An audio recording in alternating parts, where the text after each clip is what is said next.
Hello, Degens. Welcome to Degenerate Takes NFL Week 12.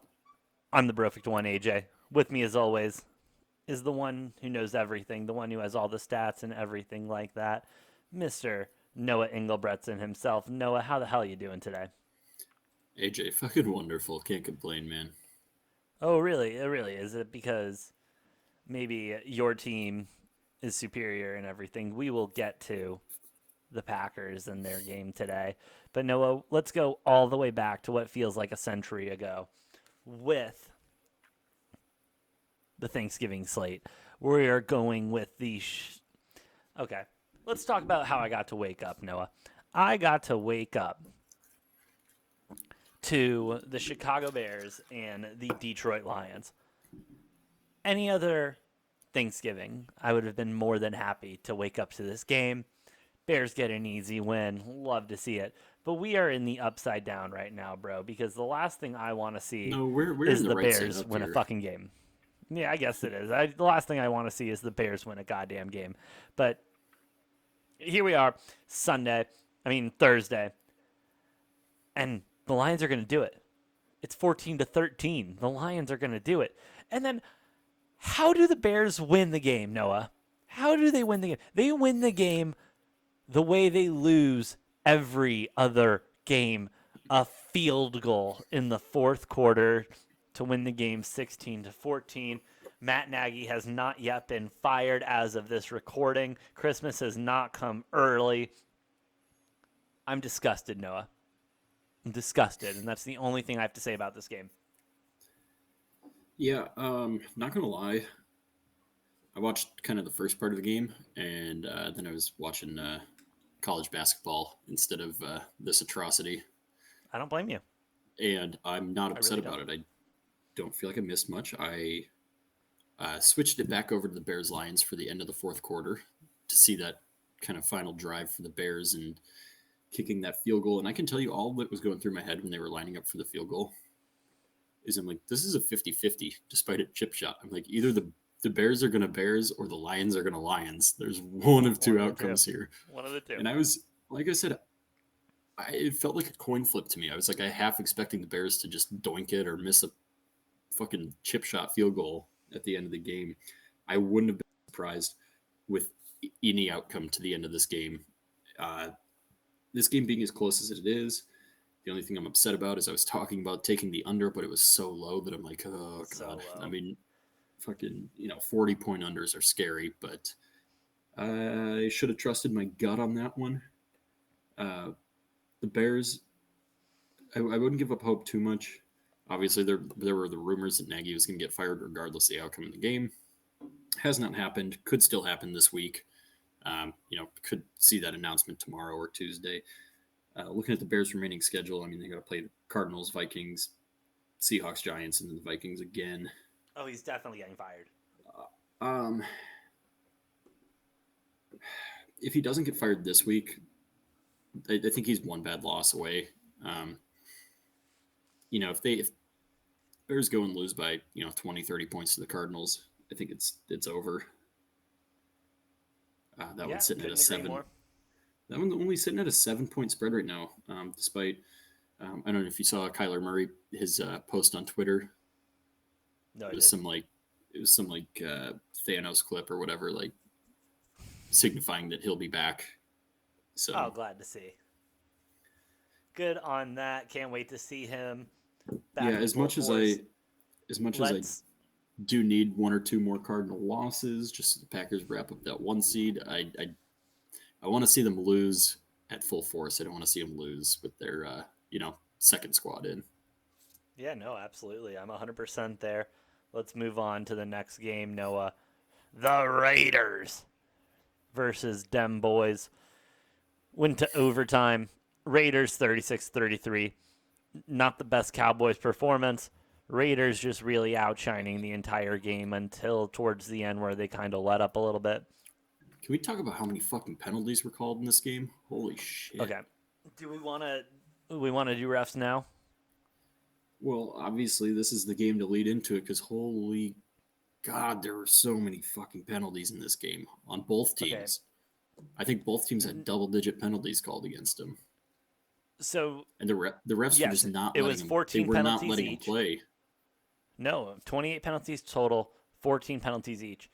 We did the math because a popular Instagram page you and I follow, shout out NFL memes, I believe, right? Is that the one? Mm-hmm. NFL funny memes or NFL memes. They released the stats on the refs and about the third quarter. 24 penalties for 256 yards. And then it was one other stat. Was it one If of those like have? Was it one of those like half a day? Yeah, have a day, yeah. And we like did the math, like okay? the Because NFL we the were bored at NFL work. posts those, and they're like have a day, Have refs. a day. Yeah, exactly. And so we did the math. If they were a fantasy football player with those stats and the way ESPN does their numbers and everything, they would have gotten over 75 points. Because that was when they were just at 24 penalties. We didn't account for the other four. So they might have been well over 80, 85 points. They would have been a wagon in fantasy football this weekend. Are You are you can't assuming? have Are the you refs be a assuming? wagon. Are you assuming like 1 point per penalty and then normal yardage scoring on that? Yes, sir. You bet. That's crazy. Unbelievable. Unbelievable. And honest to God, NFL, this is the reason why you guys need to figure your shit out. Hire them full time, have them go to fucking academy so we don't have 28 penalties in a game no one wants to watch in general, not alone drag on for fucking eternity. I mean, they are full time already. No, they're not. Yes, they are. Their full time job is not to be an NFL ref. Yes, it is. They get paid fucking great. Just because they get paid great doesn't mean it's their full time job. Why would you have another One guy job if just you're getting retired and he paid was a six fucking figures? lawyer.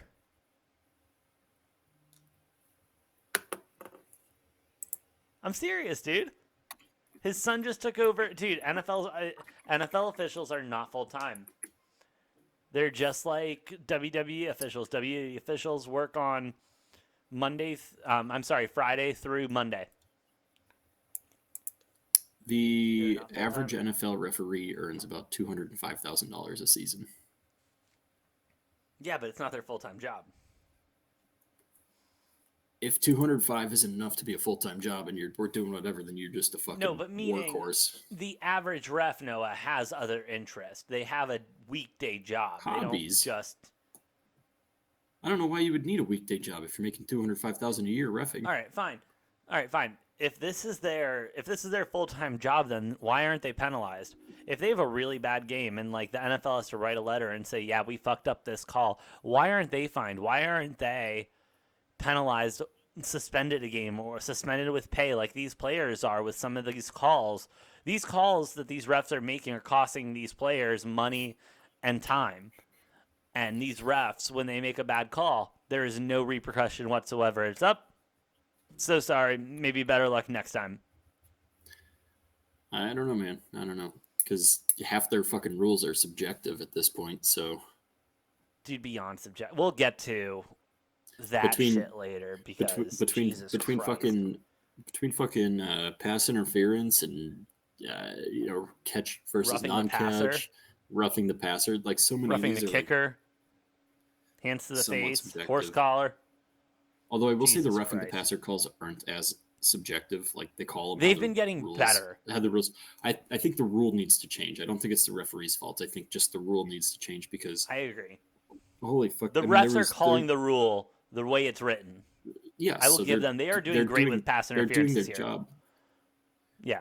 No, roughing the passer is what I was talking about. Pass interference, they're all over the place because that's just fucking Okay, subjective. roughing the passer. But roughing Yes, the the passer, rule needs to be changed. when there's slight helmet to helmet or hit to the head or below the knees, I think it's so fucking funny that they call it roughing the passer, but half the time like Aaron Rodgers today, he got bonked in the head, but he stayed on his feet, and Packers got a roughing the passer call, and like I was happy about the 15 yards, but I'm like that's kind of bullshit. Like Such how bullshit. how is it? Riddle me how it is roughing the passer, and how it's roughing if the quarterback's still on their fucking feet. Clearly, you And didn't the hit them worst, hard enough to rough them if they're still on their feet. and I hate those calls. The ones I hate the most, though, is when the quarterback just releases the ball from their hand and like they already have them kind of wrapped up. You know what I mean? And they just haven't made contact yet. And then they make contact. And then that's, yep, 15 yards, first down. Either way, aside from the Unbelievable. refing, this game that was terrible. So bad, dude. I So honestly think bad. even though the penalties called were relatively even, the eye test told me the Cowboys got the worst end of this, the short end of the stick. Yeah. There were a lot of pass interference calls on the Cowboys where they weren't letting those DBs even touch the receivers. Like they weren't letting them go. Um, my other problem with the fucking pass interference calls are it's very cut and dry, clear and obvious that the NFL is offensive driven and they just want to make more money, so they want more Yeah. offense. So these defenders are fucking handcuffed. They're not allowed to play. Um, Yeah. God, the amount of calls I see every week that should be offensive pass interference that don't get called because they let the receivers do whatever the fuck Unbelievable. they want. They let the receivers do whatever the fuck they want, and the second a DB even touches a receiver, it's a PI call. Which I So think, I feel honestly, for I feel for the DBs, and this is oh, yeah. me being a former receiver, and I still feel for these DBs because they don't even let them play. They don't let them play. And also, you're going against one of the best athletes in the world to make it to the NFL. And they know what they're doing. And you're sitting there guessing what they're doing, and you can't even put a hand on them. Bro, DBs might be the most impressive athletes in the world, dude, considering how fast they can think, how fast they can move. It's unfucking believable Oh, I what have they can do. so much respect for them, and they hardly get any glory too because they take the blame a lot of the Hardly, time. dude. Because Well, you yeah, can because play they get burned on you can one play pass and they're fucked. right. You play a near perfect game and you get burned on one deep route, and then the fan base is fucking hating on you for it. So Yeah. Well, let's move on to a poor game that was poor slightly DBs, but poor DBs, but games that was slightly more watchable. You got the Bills and the Saints. Bills just murdering the Saints. I mean, it wasn't a complete blowout, but what yeah, they did to them was near disrespectful. I don't fucking understand either of these teams. Nope. Both Couldn't. both I of them do not have a pulse on either of these teams, and anyone who says they does oh my is a god. liar. Both of them feel like they're plenty capable of beating down on good teams, and they're both plenty capable of losing to bad teams, as they've both Yeah. proven this year, time and time again. So I don't get how you can be capable of blowing out a good team but also losing to a bad team. You know, that's the league we're in. That's the league we're in. It just I takes one bad game, one bad day. I honestly think that is just the true staple of being good but not great. And I think both of these teams Yeah. are good but not great. I think we collectively, I think the Saints are right kind of at about what I anticipated them to be at this season. Uh, as far as like skill wise, eye test, all that. The Saints can win games, but they can also lose them. I think most people, myself included, grossly overestimated how good the Bills were going to be. I agree. And they're good. They're good. They'll make the playoffs. They'll Yeah. definitely Oh, be definitely in making it. the playoffs. That's not even a question. But now falling into second place in their division behind the Patriots. Um, Oh, we'll get the to the Bill, Patriots, but the Patriots. yeah, the Bills are just they're not the powerhouse that I was expecting them to be. That a lot of people were expecting them to be. Yeah. They're a good team still, but uh, their youth is definitely showing. That defense is very solid, but their offense has failed to step up to the plate a couple times this year. They have a little bit, and it's been very evident. And you know, if this offense stepped up the way they should have stepped up, this should have been a 50-point game or something like that. But here we are, 31-6, still a respectable win, but against a very bad Saints team with Simeon starting and They're not bad. I mean, everything. the Saints' Their defense is defense still is good, fine. but they also allowed 31 points. So it's like I don't understand this Saints team. I think it's funny. It was week 2 or 3. Sean Payton went on this whole like speech to his team about we we're not gonna we're not going to be a yo-yo team. Let's not be a yo-yo team where they Yep. look different every single week. That's exactly what the Saints team has done, and what Oh, they are is absolutely. they're a yo-yo team. They're a team Yeah, that 100%. can blow out the Packers, but can also struggle against the Falcons, and can also get blown out by the Bills, and but Yeah. also like rip off like good wins against good teams. It's just you don't know what Saints team you're going to get every week. They're You don't, and I think they're it's going to be exactly like what that Sean until they Payton get a solid quarterback. they're exactly what Sean Payton told them not to be. And it might have been a different story if Jameis never went injured or never got out for the True. season. Could have If been a they had completely different story. if they had taken that leap of faith and gone after Philip Rivers, not too late, not too late. Not too late at all. Go get him, boys. But this is a team that I see him getting a wild card spot, but not probably losing in the first round of the playoffs with if they're riding Trevor Simeon. Hey, It's we'll see just what happens there. they Let's also move on to. still waiting on Michael Thomas to come back. I think he's out for the season. Oh, he is now. That's right. Forgot Yeah. about that. He's done. They shut him Yeah, down. so they don't have receiving threats. They don't have a good quarterback. I don't know what their plan is, but No. Now, Noah, let's move on to the Sunday slate because the Sunday slate was crazy. It was unreal because at one point in the day, I was hitting so many bets. Not all of them, but so many bets. And I was so hyped. Excuse me. And then, all of a sudden, all of them at once decided to just not hit. It was that's how it always goes, isn't it? unbelievable. Though. Unbelievable. And no, this is one of the ones that did hit, and pretty fucking comfortably considering the dog walk that just happened. Bengals coming out, showing their claws against the Steelers, just putting up 41 against them, 41-10. The last touchdown in the fourth quarter for the Steelers, I feel like, was a mercy one. Like, we can't just let you score 3. We gotta let you score a touchdown. You're professionals. Although, did you see But that? I mean, it was a great dime and a great catch by Pat Fryermuth, who's oh yeah, really oh no, it was wonderful. really in his rookie year. I mean, he's really coming into his own. He's, I think, going to have a very solid career as a tight end. I mean, he feels like he's scoring a touchdown almost every week now. Yeah, it's unbelievable. And hey, good on him, bro. I hope he keeps producing and stuff because that Steelers team needs someone to produce. They need a quarterback. Yeah. Big Ben is not the answer. Obviously, Well, he he'll was the retire short-term after this answer. season, and we'll see what happens. But they gotta pray that Rodgers doesn't win and Green Bay and goes there. That's all I gotta say on that. Well, that's at the liberty of whether or not the Packers will trade him. So, Any other thoughts on that game, Noah? obviously, I was on the Steelers to cover 4.5, and that was wildly wrong. I Should have been on the Bengals, assumed, bro.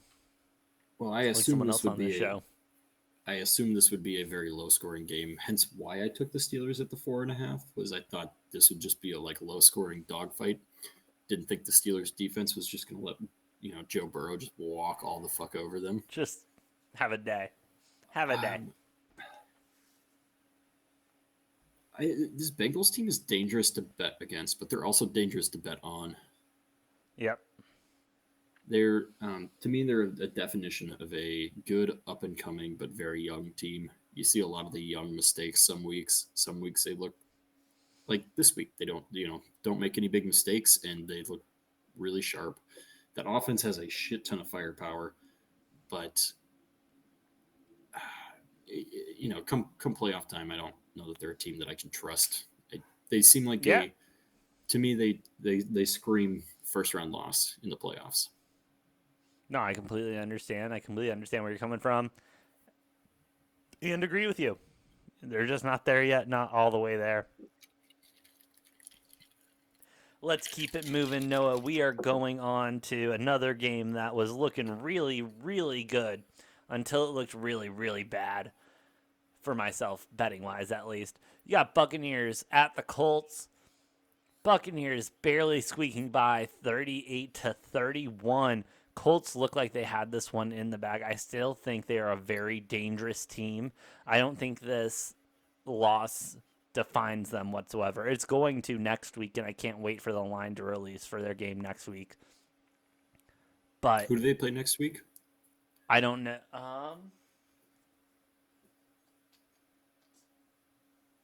You're talking about the Colts, right? Yeah, the Colts. Play the Texans next week. Oh, never mind. At That Houston. line's going to be trash. But It's open. Looks like 7.5 right now. oh, love that. Anyway, we'll cover that on NFL Week 13 Degenerate Bets. But I don't think this loss is anything as a Colts fan that I'm worried about, anything that I'm concerned about. The Buccaneers, second half Tom Brady. Second half Tom Brady from behind. I One would, of I those would things argue that something different. I would argue oh, what I have argued, and it's that Carson Wentz brings the fucking losing mentality. He's just not a winner. I mean, he can win games, yes, but he's not a winner. He doesn't win in clutch situations.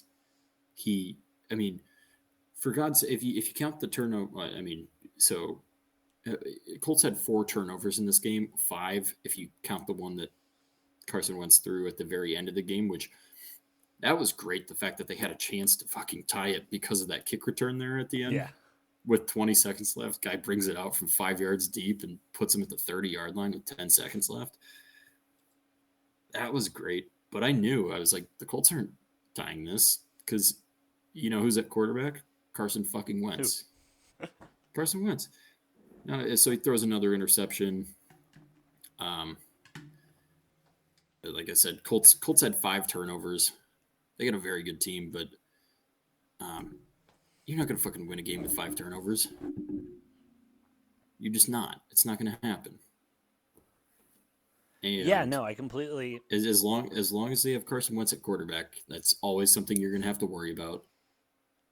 Would they have like a 7-point lead at some point in the fourth quarter? Like coming into the fourth quarter, They had maybe? a nice lead going into the fourth quarter, and they just kind of let it go. Yeah, a couple more Let it turnovers go. in the fourth. I think they had a pair, or maybe even 3 of their turnovers were in the fourth quarter. I think 3 or 4 of them in the You didn't second let half. me. You didn't let me break out into song there, bro. Yeah, well, we're not a Disney podcast, so Sorry, I You can used go to work sing your- for it, and I used to work with Olaf, so you I'm can go very sing your familiar with Frozen that songs song, Noah. on your own. All right. But you know what I'm saying? Like, I get where you're coming and from. I do. and I know I'm an established Tom Brady hater, but I don't give Yeah. Tom Brady the credit on this one. If anyone I gets know the you credit don't. on the Bucks, it's Leonard Fournette. Tom Brady didn't do a Dude, whole he's lot. unbelievable. Mike Evans was super quiet this game. Godwin was kind of quiet. Gronk had a great game, and Fournette had a great game. Yeah. Brady didn't do all that much. I mean, you fucking win the turnover battle 5-1 or 5-2, whatever it is. I would hope you would fucking win. And the fact that they only won by a touchdown by absolutely slaughtering the Colts in turnover differential. This loss, I don't think the win gets credited to Tampa Bay. I think you credit this as a blown game to the Colts. And one that they should have won. absolutely. Should have They won. really and should have, and they were looking good until they didn't look good. Noah, next game I want to cover. The honeymoon period is over. It's simple as that. Every there ever a honeymoon relationship goes period? through it. Yes, there was I a don't know. honeymoon period on this. Well, first of all, are we talking about the same thing? Probably not. Maybe we are. Let me finish my intro and then we'll see if Yes. we are. Yes, Every yes, yes, yes. relationship, you have that 1-2 week period where everything is all bubbly and everything. And Well, I would then hope your more than 2 significant weeks, other, but- whatever, but then they do something that just pisses you off beyond belief. And we're at that point with Cam Newton and the Panthers. Cam Newton's honeymoon period is done. He is back so to being Cam Newton. We're talking about the same thing. We are talking about the same game. Dolphins dog walking the Panthers 33-10. Just not even a chance in this game, Noah. Cam Newton is not back. I mean, yeah. That's really all I have to say about this. He's not back. Nope. Dolphins defense look good. Yeah. I think the Dolphins 1-7 start was a fluke thing. Yeah. No. I don't know. Not even I a don't little know. bit. I don't know what the fuck their problem was the first half of this season, but the last 4 weeks on this 4-week win streak, they've started looking. They're looking better and better every week. They have found their groove. I mean, this is a team that's over under for win total on the season was like 9 or 10. Like they were supposed to be good. This defense was supposed to be good. Honestly, kind of the weakest part of their team is Tua, who's been playing very well the last couple of weeks. I shouldn't say very well. He's been very well for what they ask him to do. He's been a very good game manager, which is all Tua's going to be. But Carolina's got some issues, man. They do. They got a lot of issues. I think the issues. I think it stems from not having a quarterback. I think a lot of these teams that are struggling right now, it stems from not having a steady quarterback, and I think that's what we're seeing in the NFL right now. Teams that are unable to have a quarterback that can make it through a season are struggling, and they were with Sam Darnold. I don't know if they'd be doing worse or better with or without him at this point. Probably But, just he's injured actually. Probably just the same. I don't. Probably, honestly. 'Cause, And well, here you the look at- you Panthers look at- are paying Cam a shit ton of money. Like, Are they? I don't get did it. $10 million, bro. They signed him for $10 million. Oh yeah. Why? I'm not even joking, dude. Why wouldn't they just sign him for? Well, because the owner kind of, like, the narrative that's kind of being put they around did is kinda- that they the did- owner fucked they- him the they first did- time. Yeah, I was gonna say they did kind of fuck him over. And the so first this time, is kind of them saying, "Hey, I'm sorry. We're a better team when you're in the building. Let's get you back in here. Let's get you long term." He'll be back next year. He 4.5 guaranteed with incentives that allow him to make up to $10 million. But Okay, sorry. So, but either still, way, 4.5 for half a $4.5 season. million For half a season. for half a season on a Well, losing team. probably for a game and a half. Unbelievable. Noah, any thoughts on this game or the games that we have covered? I mean, like I said, Carolina looked terrible. Yep. They're a weird team because I think they're just a couple pieces away from being an actual playoff team. But the big glaring one is quarterback. I don't know why they strayed away from Teddy Bridgewater. He would have been better than any option they had coming in this year. And they went and fucking traded for Darnold, released Bridgewater, who's playing decent for Denver. I mean, not blowing your socks off, but Denver, by the way, getting another win. We'll get to that one. We will get to that in a bit. Yeah, I think Miami is starting to look like the Miami team that we expected coming into this season. Yeah. And they're plenty capable of winning games. I'm not going to say they're like great or anything, but I mean, when they played the Bills twice already. When they play the Patriots second time around, watch for that to be a little bit more of a fight. I mean, Miami obviously beating the Patriots in the first game, but that'll be an interesting one. I think Miami's really finding their stride. Yeah, they could be finding their stride, and we will obviously be following that. If you want to, because I know you do, listen to the next bunch of games that we're going to cover, the rest of the morning slate and the evening slate, listen to part 2 of Degenerate Takes NFL Week 2. Follow us, Instagram, Twitter, TikTok. We got all of that crap. You do it at Degenerate Takes. TikTok is Degenerate Takes 69 because, nice. But anyway, we'll cover the rest of the NFL slate on the next episode of Degenerate Takes.